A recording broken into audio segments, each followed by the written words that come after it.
This channel supports the use of ad block.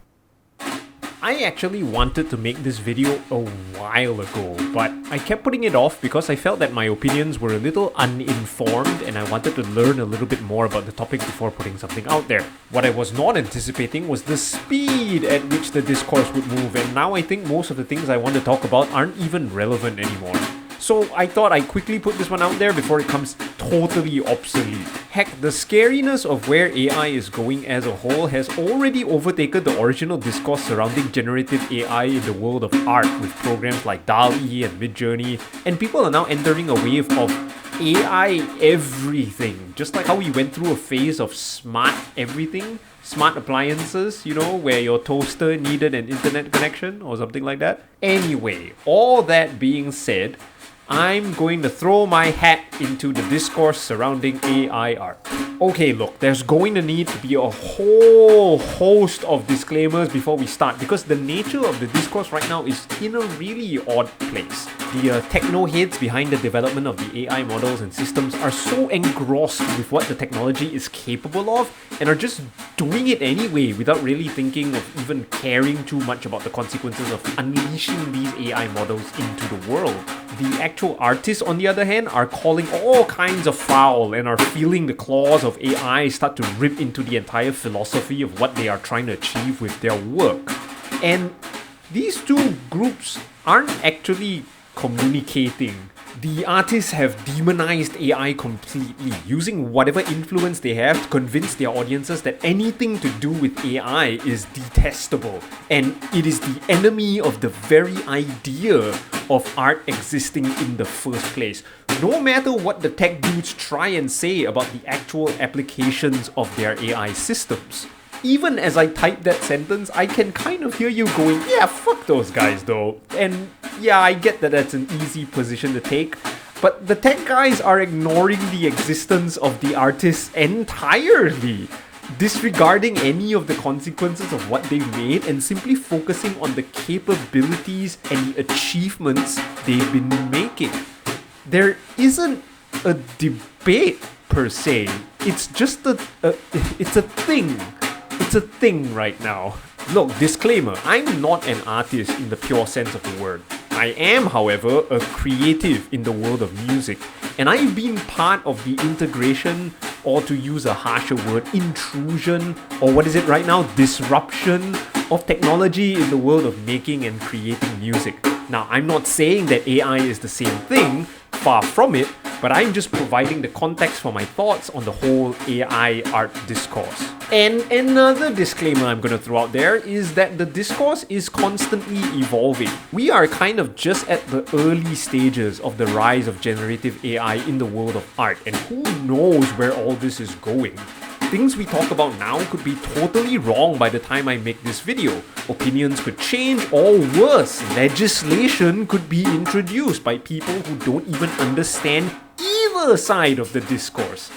There's a lot of money on the line, and that usually speaks louder than any of the actual work related to the art in question, whether done by a human or an AI. And look, I also understand the larger topics surrounding AI and automation with regards to the way we treat labor and how we reward integration of systems of automation into all labor in all industries. I just listened to Bernie Sanders point out the simple fact that while systems of automation have allowed for increased productivity, the more productive labor force is not the one getting rewarded for it. Instead, the cost of savings are pushed to the top. The labor force is cut and thrown into the street and abandoned and told just to upskill itself by waving a magic wand or something. This is probably why the art world is trying its hardest to kill this thing right now, because they've seen how this story plays out, and if generative AI does in fact sledgehammer its way into the multiple industries that employ artists of all forms and mediums, the artists are going to be the losers. And I'm not even saying that the systems of automation that came calling for the manufacturing sector or assembly lines are in fact the same thing as the AI systems that are coming for the art world. It's actually a really different conversation altogether. But to understand why this is even a thing right now, we have to actually begin our opinion instead of just building an impenetrable fortress of excuses. So, deep breath everybody.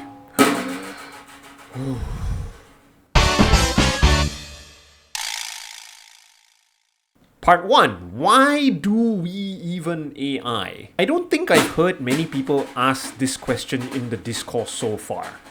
Why are we AIing art? I mean, it almost makes sense to make an AI do things we hate and despise. It's a great thing that there are automated systems for doing mundane, horrible tasks that we used to force humans to do, like repetitive manual labor or painfully laborious sorting or just moving big and heavy things around. That makes sense, right? Those things suck. Let the robots do them. So why this huge concerted effort to make a robot do the things we consider as beautiful, as meaningful to life, as expressions of humanity? Why are we asking AI to do art, music, literature, and all other creative endeavors? Well, there are perhaps a ton of different answers to this question, one of them being simply because we can, and that has always been a motivator in what we do. But I'm going to try and look at this from the point of view of the technology itself. I think that for a long time now, we've considered the pinnacle of what is to be achieved with robots and automated systems and AI to be what some consider general AI. An example of this is the many fictional AI systems like Jarvis or TARS or the robot in Bicentennial Man. These are AI systems that are almost unlimited in what they can do, able to perform any task simply upon request, and more importantly, interact with people as if they too were people. We seem to desire this technology very much, having a little robotic or AI helper in our homes doing all the things for us and interfacing with us using the same ways we interface with each other.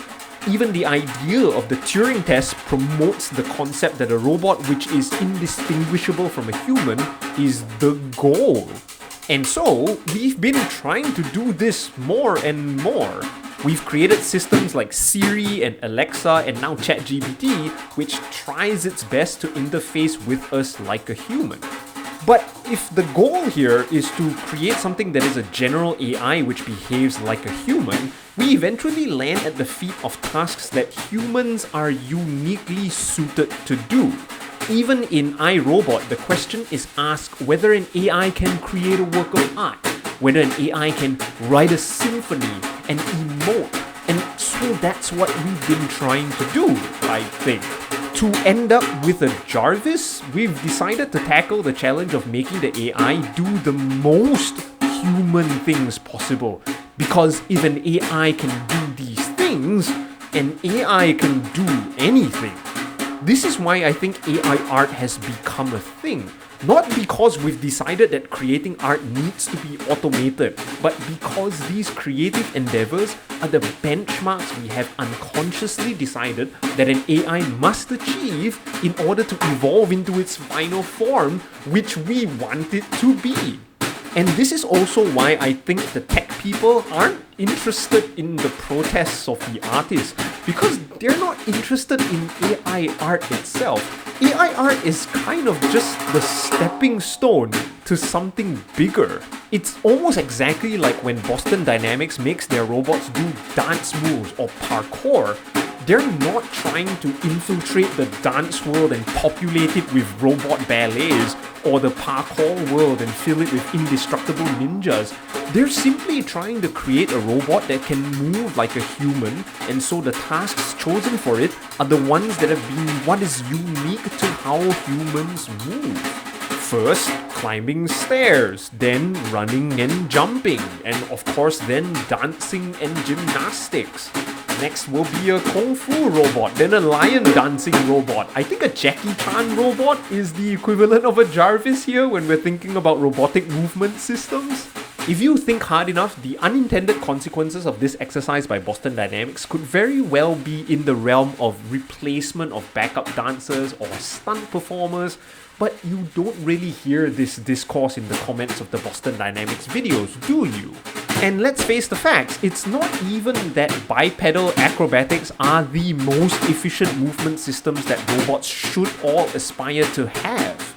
But the fact that it resembles ordinary human movement is kind of the point. And so that's why technology is trying to jackhammer itself into the world of creative works. not to be disruptive in the art world, but simply because they're trying to humanize their systems. And the disruption of the art industry is simply a consequence, whether intended or not. And people who want to reach the end of this general AI exercise as quickly as possible clearly aren't interested in any of the collateral damage it might be doing. And that's why, as I've mentioned already, the discourse isn't going anywhere. And yet, everyone is already picking sides. And I'll be picking a side too by the end of this, by the way, and you're not gonna like it, I think. Ooh, the suspense is building already. Part 2, the chaos ensues. Alright, look, the cat's out of the bag now, right? There's no putting it back. ChatGPT, DALL-E, Bing AI, Stable Diffusion, Midjourney, whatever, they're all out in the world right now. We've stopped having the conversation of the ramifications these systems could have on the world and have just decided that the world should figure out how much or how little they want these systems to help or destroy everything. Google, of all people, seemed the most cautious at first, keeping Lambda mostly under wraps, especially after the hilarious incident of Microsoft's Tay back in 2016. Lambda was introduced to the world in 2021, but never saw a public release. It seemed like the internal team wanted to test it to its limits first while they still had it under control. ChatGPT, DALL-E, and other systems just kinda threw themselves into the public consciousness, truly embracing the Silicon Valley philosophy of move fast and break things. Unfortunately for us, that usually starts by being a race to the bottom. Let me explain what I mean. So this is probably where the first jobs will die. While the artists making elaborate works will probably not feel quite as threatened, it's the people getting commissioned to do things like posters, invitation cards, infographics, and other smaller pieces of one-off commercial works. They're the ones who'll get the axe first. The same goes for writers, right? ChatGPT isn't going to write book 6 of Game of Thrones, no matter how hard I try to get it to do that. But it is almost completely replacing copywriters. And the reason for this isn't just that the AI systems are uniquely efficient at performing these tasks. Actually, it's not at all important whether the AI was designed to perform these tasks at all, but it's simply because the very nature of these jobs isn't that they require any form of creativity to begin with, but simply that they need to employ people that work in those creative industries. You had to hire writers with aspirations of being a novelist to write your ad copies. You had to hire an artist with aspirations of original works to design your birthday invitation card. You had to hire musicians with aspirations of being international performers to write your jingles. And if we're being honest, those creatives didn't enjoy that work at all. It was one of those concessions made in order to earn a living doing the art. You needed to take some of these gigs because there were bills that needed to be paid. And the people paying for it kind of hated the fact that they had to hire such specialized skills at such high costs to do something which didn't necessarily require the specialized training and honed skills of the creatives that didn't want to do their commercial commission anyway. And so, the entire thing becomes a race to the bottom. How terrible of a job can we get away with for the cheapest price? Naturally, the AI systems step into this role perfectly. It's free. You put in a prompt and out comes something that is far from a good piece of art or music or writing, but is deemed good enough to achieve the task it needed to do. And that's why those jobs are the first to go. And we've seen echoes of this in every other field that is sort of related to some sort of creative skill. Like I've mentioned, ChatGPT has basically completely obliterated the entire industry of writing copy. Advertisement copies, safety announcements, venue preambles, instruction manuals, all that used to be done by a person. A writer had to write those texts, and sometimes a voice actor had to record those, Those airport announcements, the next station announcements on the train, those jobs are all gone. The world of music has actually been wrecked by this once before, and that wasn't even AI. I'm going to talk a lot more about this because I think it's really relevant. This event that happened was just the introduction of digitization and the rise of the musical instruments digital interface, or MIDI, in the 80s. To simplify it for people who don't understand, MIDI was a way to digitize the nuances of musical performance to be recorded and replayed infinitely. They subdivided every aspect of an instrument's performance into 128 numbers and recorded those digital values and basically standardized the way in which digital instruments were represented in the software. With this new advent of digital creation, the necessity for an actual band and individual musicians was no longer necessary. And guess what? It was once again the race to the bottom, with certain jobs that once required actual musicians just disappearing. You know those advertisements back in the 80s for Action Man and G.I. Joe? Well, those were once performed by an entire session of musicians, like a tiny orchestra. Those little jingles for all your favorite products, heck, the audio you hear from my videos, all that is now done digitally. No real instruments, no individual musicians. All just one dude with a MIDI controller and a digital audio workstation. And that now extends into the world of commercialized music. Guess what? Almost all of the pop music you hear on the radio today is produced without a single musician behind their instrument. I mean, musicians are still probably producing the music, but there isn't a drummer on the chair, a guitarist stepping on his monitor, and a bassist being late. And there's simply no going back from this. Those jobs are gone forever. No one is going to pay a musician to do what a drum machine does. That's just a new reality, and musicians didn't really have a say in it. That just entered the world, and now it's here forever. Well, all of the AI art generation is going to move in this same direction, I feel. It's definitely going to replace the actual work of artists in certain areas and fields, but the actual ramifications of this aren't necessarily important because of what we'll discuss later. But there is one other gripe, and I think this is the bigger one that a large number of artists are up in arms about. It is the fact that these generative AI models are being trained on data without the consent of the creators of that data. Art is being scanned all over the internet to the point where the generative art is reproducing watermarks of the artist it was clearly trying to study in its data set. And it kind of just already happened. And since we can't actually stop the AI from doing something it has already done, i.e. use the art in its training data without the need for consent, the solution to the problem has kind of evolved to trying to discount anything the AI puts out there from any and all applications of art itself for any kind of purpose whatsoever. Just say no. Say no to AI art because it was trained in a way that I think is bad, possibly illegal, according to me.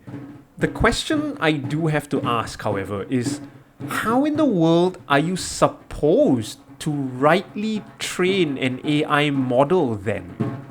A person trains in art in almost the same way, most of the time by studying and imitating another person's work.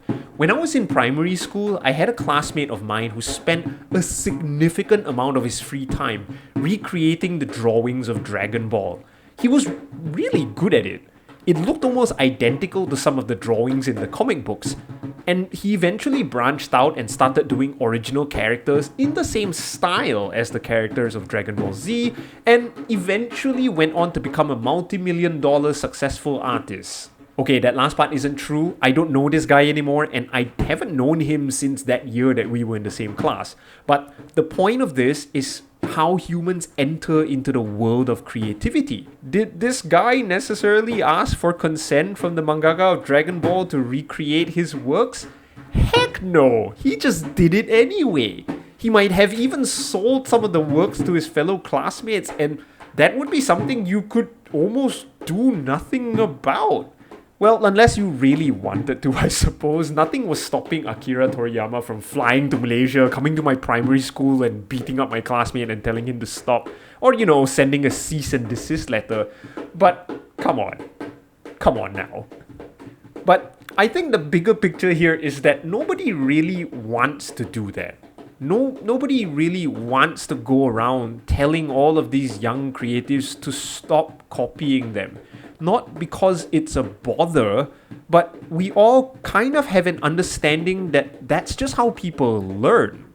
We start by imitating, and the only problem we're facing is that we aren't talking about a person anymore.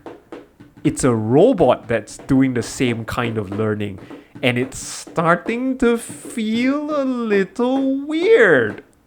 But remember, the people who are making the robot aren't trying to make a robot do robot things.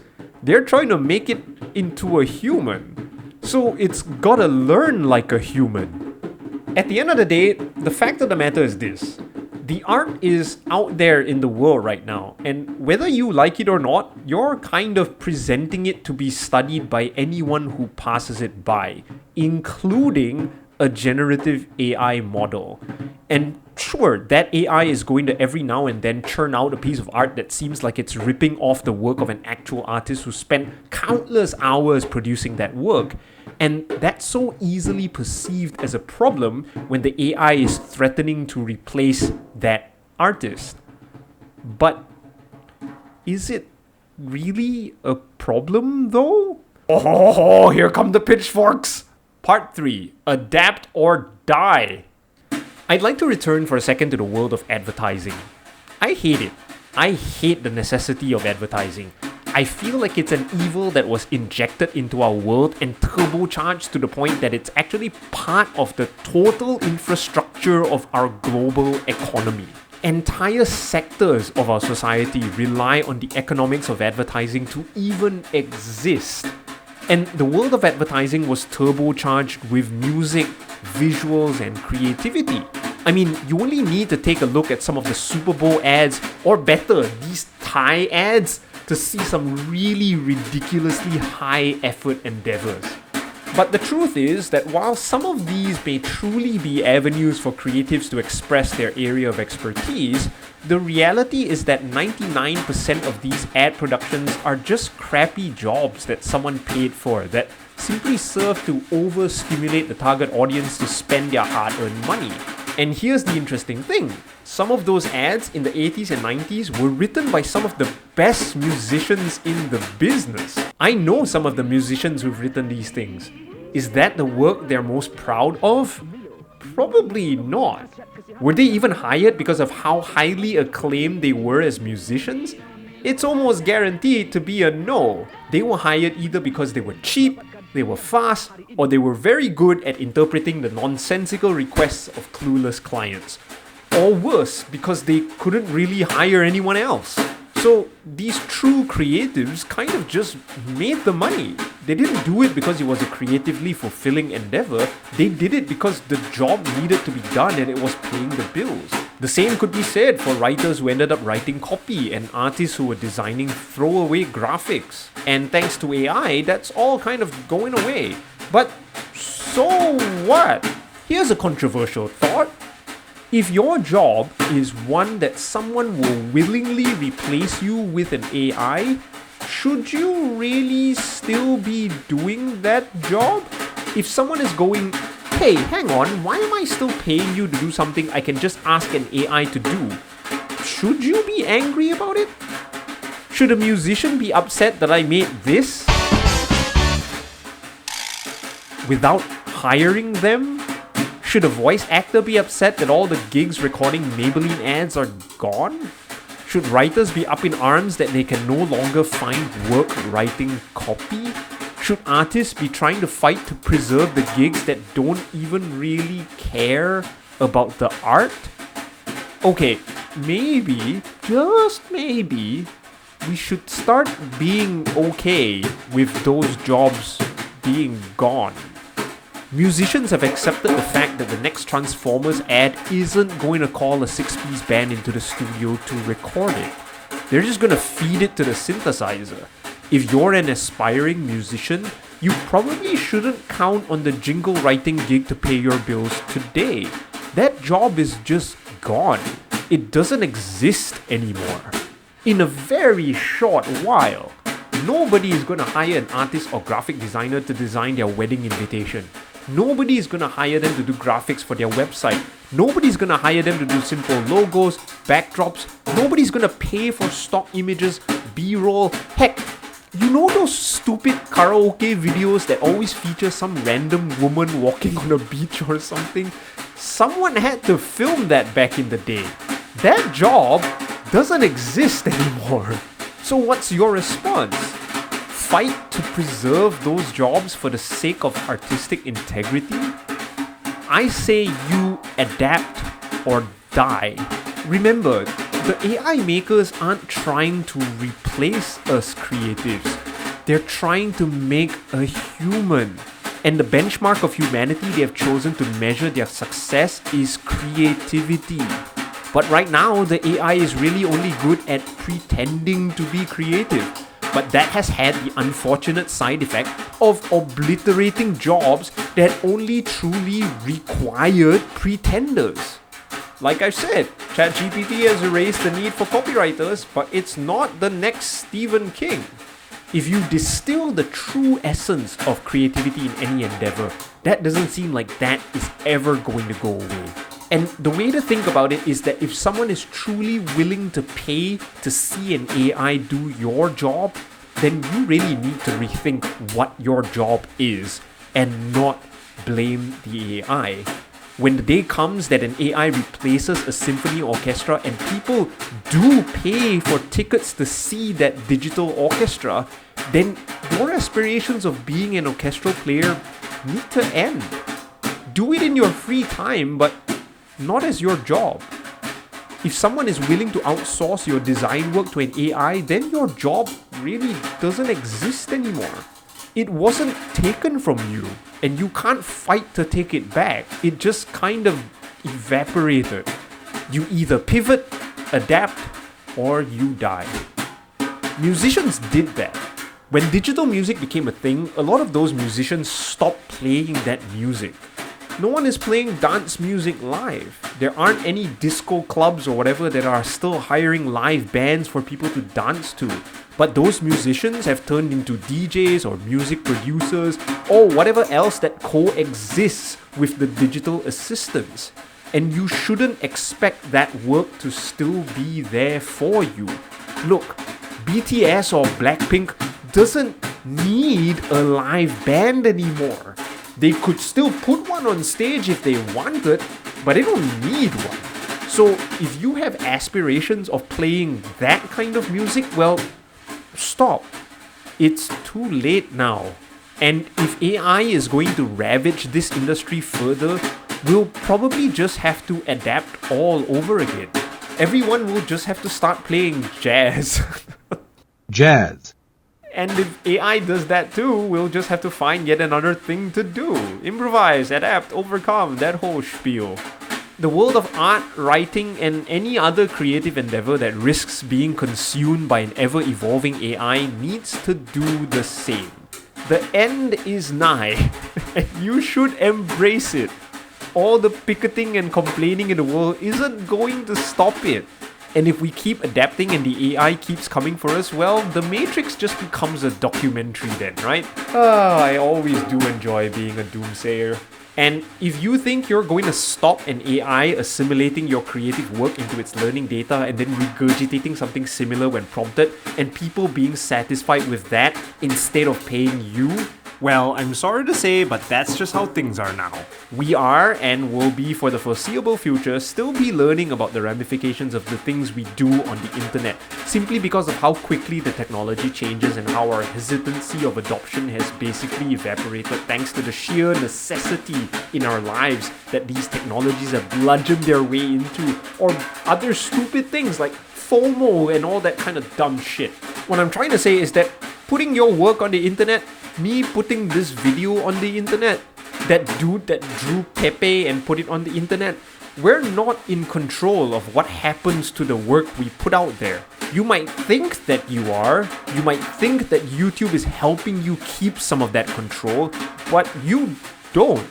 If someone wants to turn James Hoffman into James Joffman and make him say ridiculous things for laugh, it's simply a consequence of James putting that video out there, and he can't really control what happens after that. If someone wants to edit my video and make me sound like a dumbass, well, that's on me. If someone easily deepfakes you because of all the damn selfies you take, that's just gonna happen. And if someone wants to feed your entire art profile into their AI learning program, guess what? We're all going to continue living with the consequences of participating in this largely quote-unquote free space.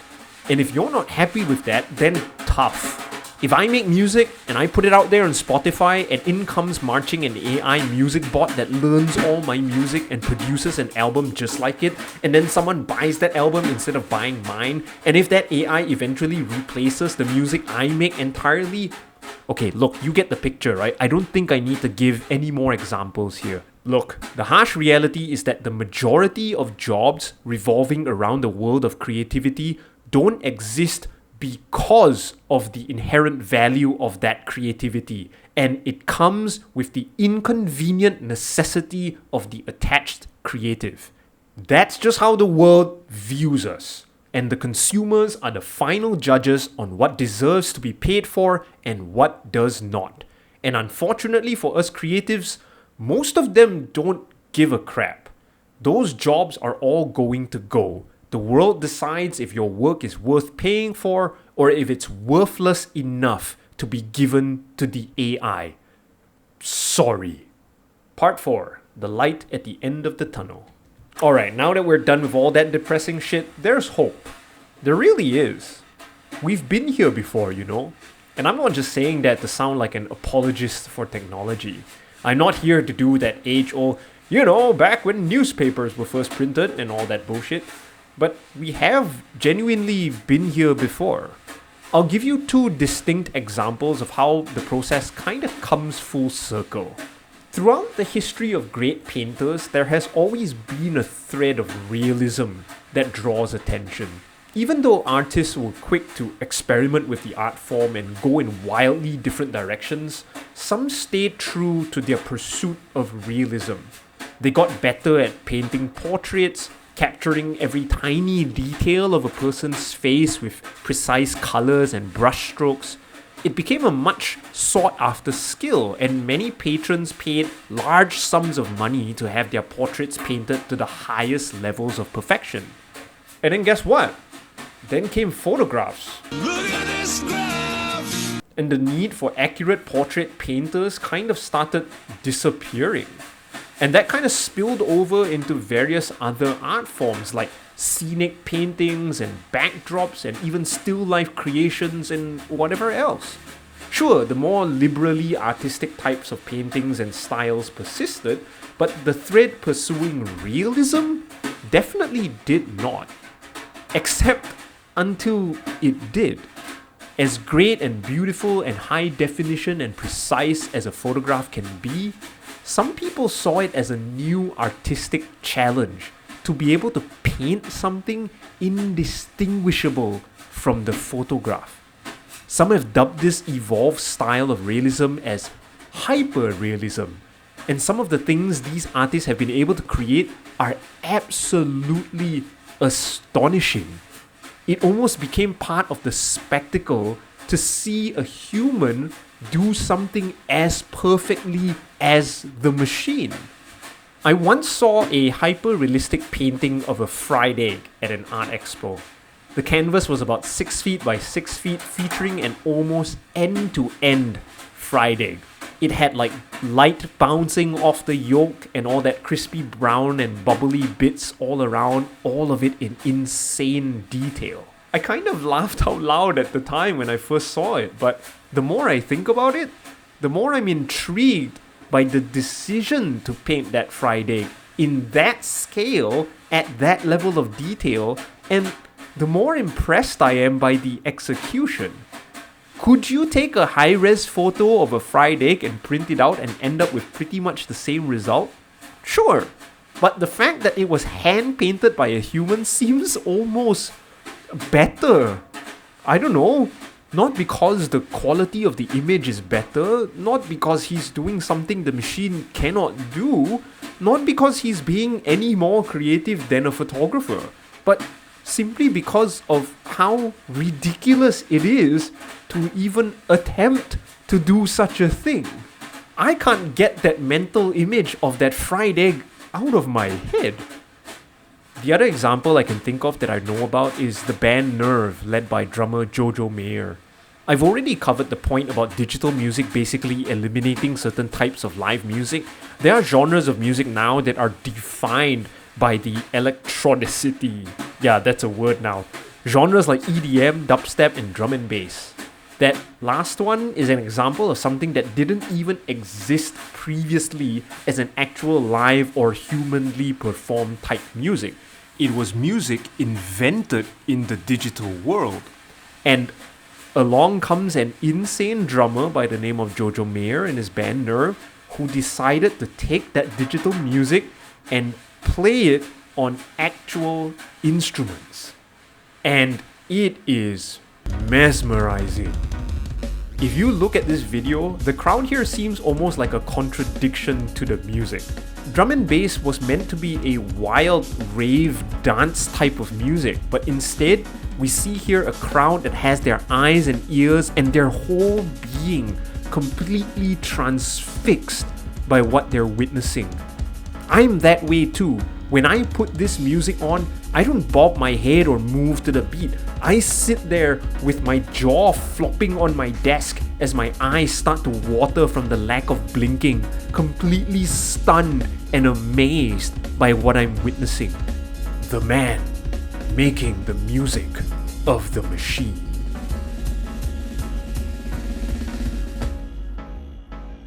So what do we learn from this? I don't know. There's hope, I guess. Art and technology have this weird way of coming full circle. It's just a matter of time. Who knows? Maybe once the dust around AI art has truly settled, we're in for a whole new type of hyperrealism. Who knows what those people willing to pivot and adapt will come up with? First, the fried egg. Then the photo of the fried egg. Then the hyper-realistic fried egg painting. Then the AI-generated fried egg. What's next? Who really knows? And besides, there's way crazier shit to worry about when it comes to AI than generative art. Trust me.